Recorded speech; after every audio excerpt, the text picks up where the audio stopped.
Bismillahirrohmanirrohim. Aziz obunachilar, obunachilarimizdan bittasi penablokka tashqariga issiq dushasa bo'ladigan narsa so'rashadi.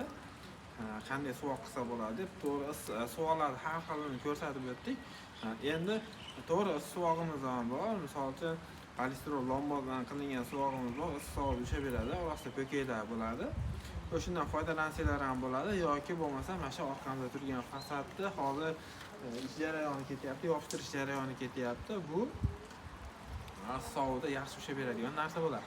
Po'kakdan bo'lganligi uchun penablokka unaqa nag'ruzga kelmaydi, tashavordi yo boshqa narsa bo'lmaydi. Yengil bo'lgani uchun po'kakka yaxshi yopishadi va uzoq yil xizmat qilib beradi. Tevasidagi armirovka qismi bo'ladigan bo'lsa, po'kakda ezilib ketmasligini, bolalar to'p o'ynaganda yoki bittasi yugurib velosipedini qo'yganda sinmasligini ta'minlab beradi. Buni eshik derazasining chekkasiga narishliklari ham bor.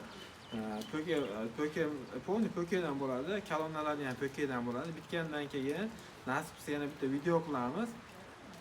Hozir ko'rishingiz mumkin, bu yerda yopishtirish jarayoni ketyapti. Bu yerda ustakalarimiz yopishtirishda ikki xil usuli bor.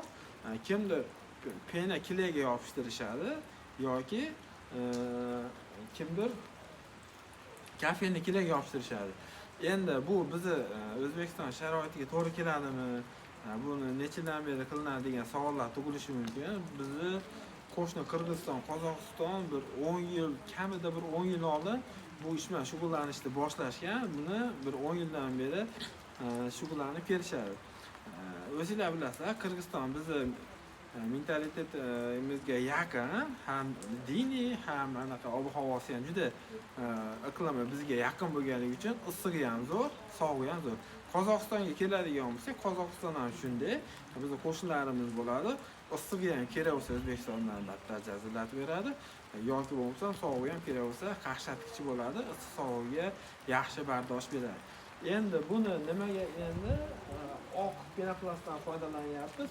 Buni sabab oq penoplastdan foydalanishimizga sabab Tupeniga ko'pchilik biladi, qizil penoplastlar ham bor. Qizil penoplex deyiladi. Unisi qizil, sariq, har xil rangda bo'ladi. Yashil bo'lishi mumkin. Ulardan farqi bu issiq sovuqda deformatsiya bo'lmaydi. Ya'ni agar penoplexdan yopishtirishdan ustidan kafekli tortadigan bo'lsangiz, issiq sovuqda biz issiq sovug'imizda deformatsiya bo'ladi. Endi keyin pishgan tuxum singari po'choqdan ko'chib berish ehtimoli juda ham katta. Shuning uchun penoplexdan tavsiya qilmaymiz. Biz o'zimiz shunaqa penoplastdan foydalanamiz. Xo'p, endi yana bu haqida juda ham ko'p gapirishsak bo'ladi. Agar yana nimadir qiziq bo'lsa, nimadir o'tkazib olgan bo'lsak, izohlarda o'z fikringizni qoldiring. Kanalda juda ham ko'p foydali videolar bor. Obuna bo'lishni unutmang. Like bosishdan chiqmasin.